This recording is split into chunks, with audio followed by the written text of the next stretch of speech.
Oh, big it is. No. What's up, Craig? I need to borrow your car real quick. What kind of is that? Most people want to borrow some sugar. You want to borrow my car? Hell no. There's something magical about shared laughter. Something that transcends barriers, that heals wounds, that brings people together. In 1995, a modest film born from love for a neighborhood and the truth of its stories touched the hearts of millions. But the journey to that laughter was paved with tears, broken dreams, and an unwavering determination to show the world that even in the most difficult places, humanity flourishes. This is not just the story of a movie. It's the story of a family that formed in front of the cameras and that over the years experienced the same joys and devastating losses that any real family would face. In the early 90s, Ice Cube carried a weight in his heart. He saw his community, his home, being portrayed only through the lens of suffering. Films like Boys in the Hood showed pain, violence, despair, and while those stories were true and necessary, they told only half the truth. Cube remembered Sundays on the porch, the sound of laughter echoing through the streets, neighbors who cared for each other, jokes that lifted the weight of the world. He remembered DJ Pooh, his childhood friend, and how they found light even on the darkest days. We laughed too, Cube thought. We loved too. We dreamed too. It was from this longing, this need to honor the totality of his experience, that Friday was born. It wasn't just a movie. It was a love letter to home. O'Shea Jackson, that was his real name, was 26 years old when he decided to bet everything on this vision. Son of a gardener and a hospital attendant, he knew the struggle. His nickname Ice Cube came from an older brother's threat, but it became his armor in the hardcore rap world. When he decided to make comedy, his own friends questioned him. "Why does a tough guy like you want to make people laugh?" they asked. But Cube knew something they didn't. Courage isn't just about being tough. Sometimes the greatest courage is being vulnerable enough to show your joy. Chris Tucker was exhausted. He had just come off a stand-up comedy tour, had barely read the script, and his audition for Smokey was a complete disaster. The silence in the room after his performance was deafening. He left there heartbroken, certain he had lost the chance of a lifetime. But sometimes when we least expect it, angels appear in our lives. Angela Means, who would play Felicia, saw something special in Chris. She saw a talented young man struggling with his own insecurities. Without anyone asking, without expecting anything in return, she invited him to dinner at her house. They talked, laughed, and she helped him find Smokey within himself. Director F. Gary Gray also believed. When everyone said no, he said yes. He convinced the studio to give a second chance to the boy from Atlanta who had hunger in his eyes and genius in his heart. In the second audition, Chris Tucker was no longer nervous. He was home. Smokey was born in that moment, and with him, one of cinema's most beloved comedy duos. By the time the spaghetti was gone, Chris Tucker was smoking, Angela would remember. Years later, smiling through tears. Sometimes all someone needs is a home-cooked meal and someone who believes. During filming, something magical was happening. With just $3 million budget and 20 days to shoot, every moment was precious. But it was precisely this pressure that created intimacy. Chris Tucker improvised his most famous lines in the heat of the moment. Ice Cube responded with perfect timing. The camera captured not just acting, but genuine friendship forming before our eyes. And then there was the Felicia moment. Angela Means was supposed to just appear on the porch and talk to the boys, but she felt her character would be the type of person who invades others' personal space. Someone hungry for attention, maybe for love. So, without telling anyone, she sat right between Cube and Tucker.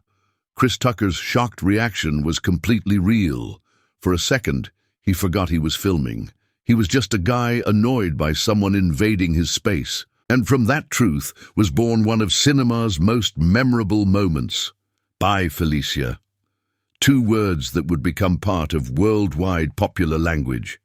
But for Angela, they would become a blessing and a curse she would carry for the rest of her life. The film was a resounding success. It grossed over $27 million against its $3 million budget. More importantly, it touched hearts. People saw themselves on that porch, on that Friday, in those characters. But success takes its toll. When it came time for the sequel, Chris Tucker was no longer available. The reasons varied depending on who told the story: money, religion, artistic ambition. But underneath all these explanations was something more painful, a friendship that fractured under the weight of expectations. Cube felt Tucker was taking too much credit for the improvised parts. Tucker felt his creative contribution wasn't being recognized.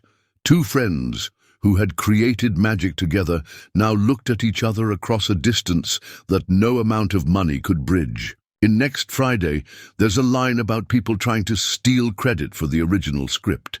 It was a wound being exposed in public, a cry of pain disguised as dialogue.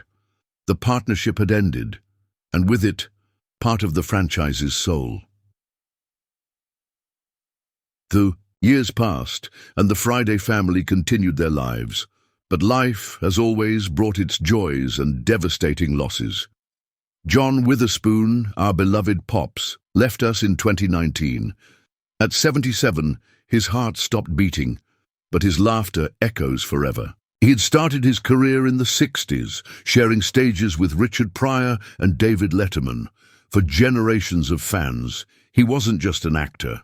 He was the father everyone would want to have, with his comic wisdom and unconditional love. He used to joke that everyone in the cast earned only $5,000 for the movie. But what $5,000, he would say, smiling, worth every penny. Tommy Tiny Lister Jr., our feared Debo, departed in 2020 at 62. Behind that intimidating character was a gentleman who had been born blind in his right eye, a difference he transformed into his trademark. Before being an actor, he was an athlete, wrestler, dreamer. Ice Cube called him America's favorite bully and a good-hearted guy who will be deeply missed. Bernie Mac had already left us in 2008 at 50.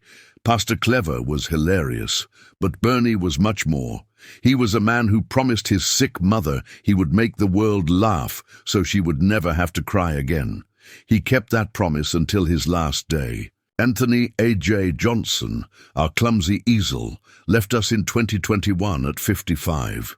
His battle with alcoholism ended in multiple organ failure, but his joy remains immortalized on screen.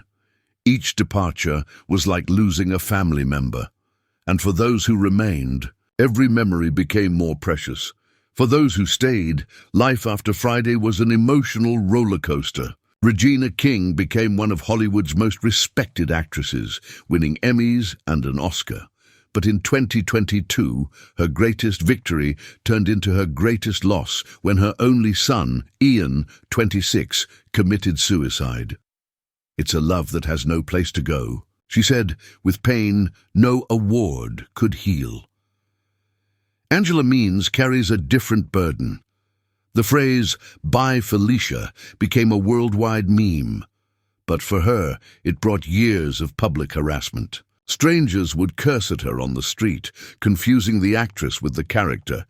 "People started calling me a dirty bitch on the street," she remembered, with tears in her eyes. Today, she found healing through a vegan restaurant called Jackfruit Cafe, where she focuses on nourishing bodies and souls. She wants Felicia's legacy to be about resilience, not contempt. For 2 decades, Ice Cube fought to make the final film. It wasn't just about money or copyrights. It was about completing a story that meant everything to him and millions of fans around the world. The studio held the rights. Executives who had never lived in the neighborhood, who had never sat on a porch on any given Friday, decided the fate of characters born from the heart of South Central. Cube refused to compromise his vision. He had promised to honor his community, and he wouldn't break that promise, even if it meant waiting decades. Some battles are worth fighting, he would say, even if they take a lifetime. In 2025, after more than 20 years of waiting, the impossible happened. New leadership at Warner Brothers finally understood what Friday meant. A deal was closed. Last Friday was officially announced, and then came the news that made fans cry with joy. Chris Tucker was considering returning. Smokey was finally coming home. But it will be a bittersweet reunion. When the cast gathers for the last time, there will be empty chairs around the table. Pops won't be there to give advice. Debo won't be there to intimidate. Pastor Clever won't be there to bless. Izal won't be there to make everyone laugh. The final film will be a celebration of the love that began on that porch in 1995. But it will also be a tribute to those who left too early, whose voices still echo in our hearts. Friday was never just about a movie. It was about dignity. It was about showing that people in every corner of the world deserve to be seen completely, not just through their struggles, but also through their joys. It was about friendship, about neighborhood, about finding light on the darkest days.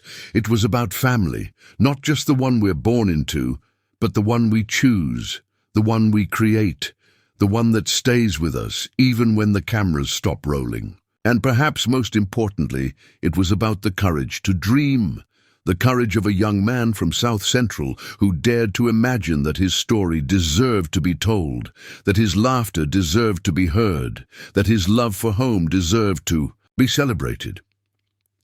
29 years later, as we prepare to say goodbye to Craig, Smokey, and the entire Friday family, one thing remains clear. Some stories never really end. They live forever in the hearts of those who were touched by them. And on any Friday, when you're sitting on your porch, watching the world go by, you might hear the echo of familiar laughter carried by the wind. You might feel the presence of those who departed but whose love remains. Because Friday taught us that family isn't just about who's present.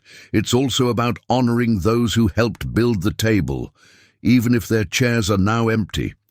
It was a good day. Yes, Ice Cube. It was a good day. And thanks to you, it will always be a good day.